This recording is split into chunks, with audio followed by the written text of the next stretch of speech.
Chapter 10. A Bosom Friend. Returning to the Spouter Inn from the chapel, I found Queequeg there quite alone, he having left the chapel before the benediction some time. He was sitting on a bench before the fire, with his feet on the stove hearth, and in one hand was holding close up to his face that little negro idol of his, peering hard into its face, and with a jackknife gently whittling away at its nose, meanwhile humming to himself in his heathenish way.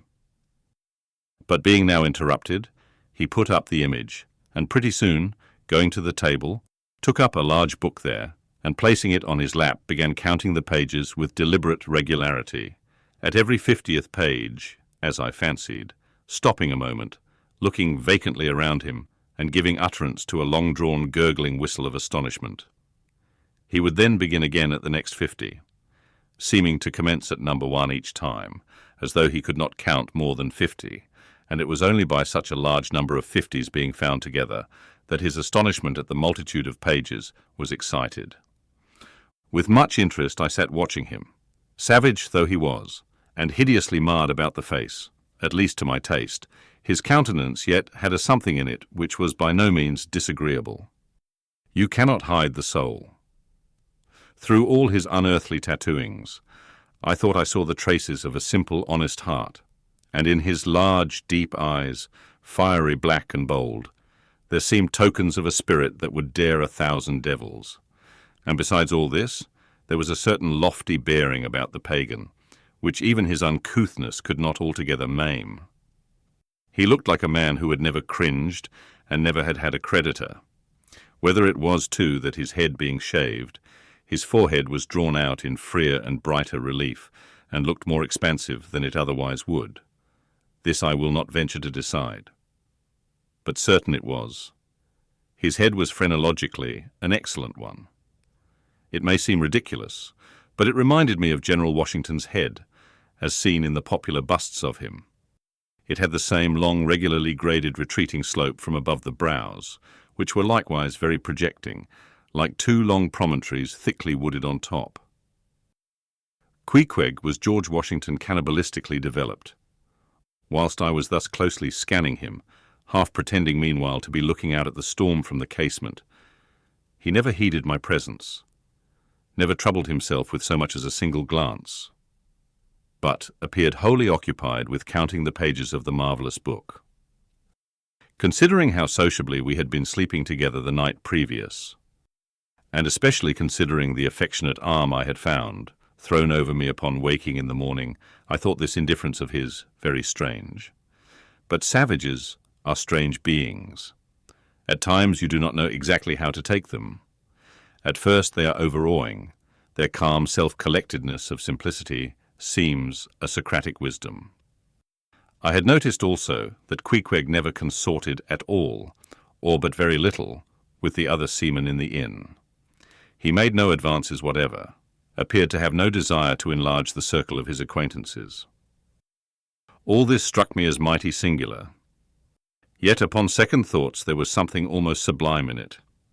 Here was a man some 20,000 miles from home, by the way of Cape Horn, that is, which was the only way he could get there, thrown among people as strange to him as though he were in the planet Jupiter.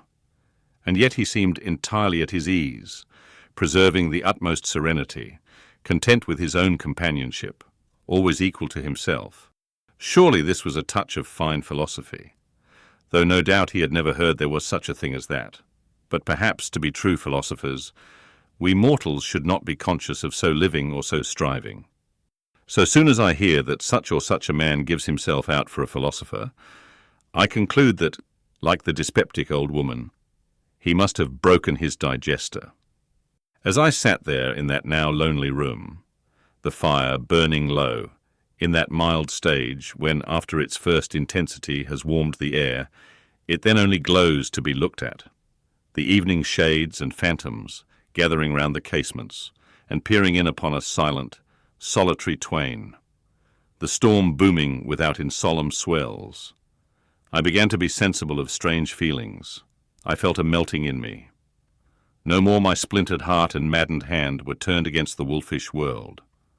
This soothing savage had redeemed it, There he sat, his very indifference speaking a nature in which there lurked no civilized hypocrisies and bland deceits. Wild he was, a very sight of sights to see, yet I began to feel myself mysteriously drawn towards him. And those same things that would have repelled most others, they were the very magnets that thus drew me. I'll try a pagan friend, thought I, since Christian kindness has proved but hollow courtesy. I drew my bench near him, and made some friendly signs and hints, doing my best to talk with him meanwhile. At first he little noticed these advances, but presently, upon my referring to his last night's hospitalities, he made out to ask me whether we were again to be bedfellows. I told him yes, whereat I thought he looked pleased, perhaps a little complimented. We then turned over the book together, and I endeavoured to explain to him the purpose of the printing and the meaning of the few pictures that were in it. Thus I soon engaged his interest, and from that we went to jabbering the best we could about the various outer sights to be seen in this famous town. Soon I proposed a social smoke, and producing his pouch and tomahawk, he quietly offered me a puff. And then we sat exchanging puffs from that wild pipe of his, and keeping it regularly passing between us. If there yet lurked any ice of indifference towards me in the pagan's breast, this pleasant, genial smoke we had soon thawed it out, and left us cronies. He seemed to take to me quite as naturally and unbiddenly as I to him. And when our smoke was over, he pressed his forehead against mine, clasped me round the waist, and said that henceforth we were married, meaning, in his country's phrase, that we were bosom friends. He would gladly die for me, if need should be. In a countryman, this sudden flame of friendship would have seemed far too premature, a thing to be much distrusted. But in this simple savage those old rules would not apply. After supper, and another social chat and smoke, we went to our room together. He made me a present of his embalmed head, took out his enormous tobacco wallet, and groping under the tobacco, drew out some $30 in silver. Then spreading them on the table, and mechanically dividing them into 2 equal portions, pushed one of them towards me, and said it was mine. I was going to remonstrate, but he silenced me by pouring them into my trousers pockets. I let them stay. He then went about his evening prayers, took out his idol, and removed the paper fireboard. By certain signs and symptoms I thought he seemed anxious for me to join him. But well knowing what was to follow, I deliberated a moment whether, in case he invited me, I would comply or otherwise.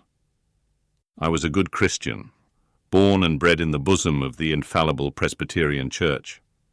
How then could I unite with this wild idolater in worshipping his piece of wood? But what is worship, thought I? Do you suppose now, Ishmael, that the magnanimous God of heaven and earth, pagans and all included, can possibly be jealous of an insignificant bit of black wood? Impossible. But what is worship? To do the will of God, that is worship.